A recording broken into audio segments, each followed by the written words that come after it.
Derek, I just left UPS and I've claimed the item that you had Paul Rivera send me, a faceplate, but it's packed inside of a Celestion speaker box.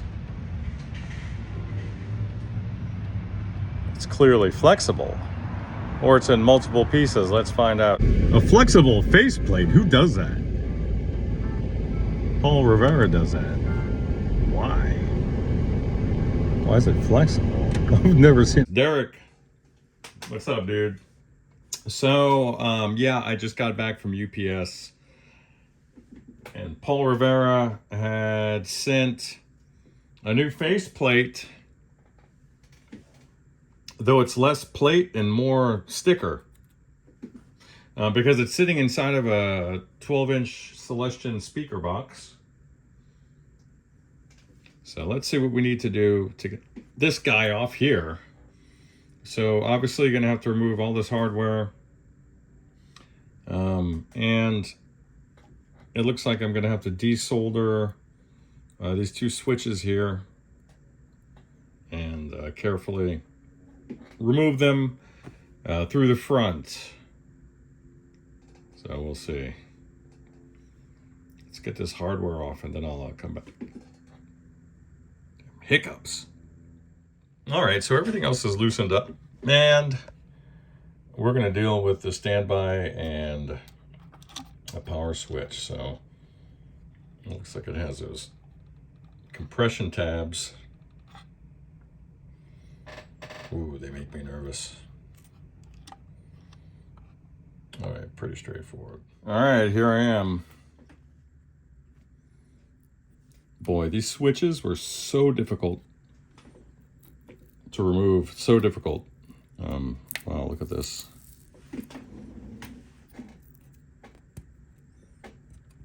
Just kind of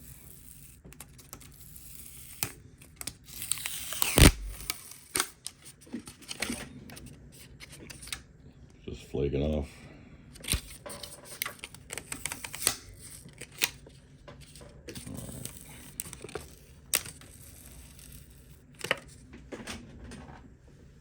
Thankfully, the circuit board, this is one of the times when I'm grateful for the pots being mounted to the PCB so they can serve as a guide.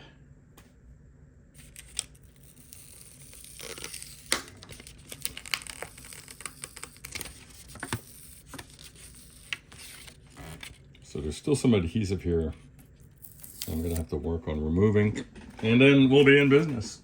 I'm sorry, you guys, I have hiccups.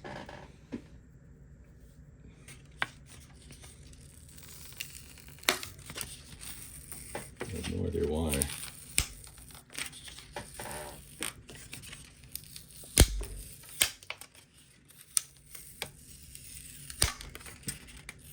This is insane. Why not just do a traditional faceplate? Insanity.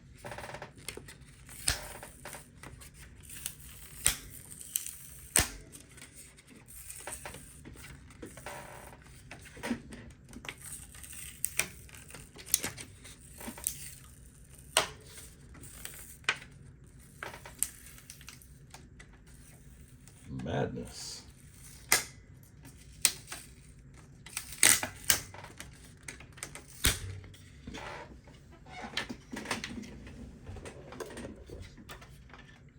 There's a faceplate.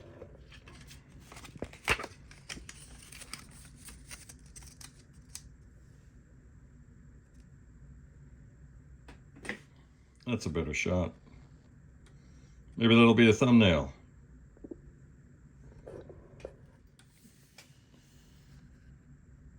There it is. All right, Derek. I had to remove the main PCB in order to get the clearance I needed, but it went down just great. It looks, even though it does look like it's a little, kind of looks like it's bubbling a little bit, like around here, but the knobs will cover that up, but I don't like it, man.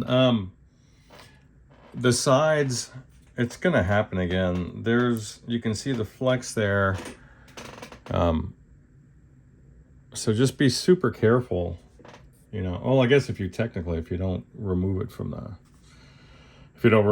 the cab again, that won't happen. But yeah, be careful, man. So I'll reinstall these switches there, reinstall the knobs, rewire everything, and then we'll be good to go. Bye. All right, there we go. But there's a problem.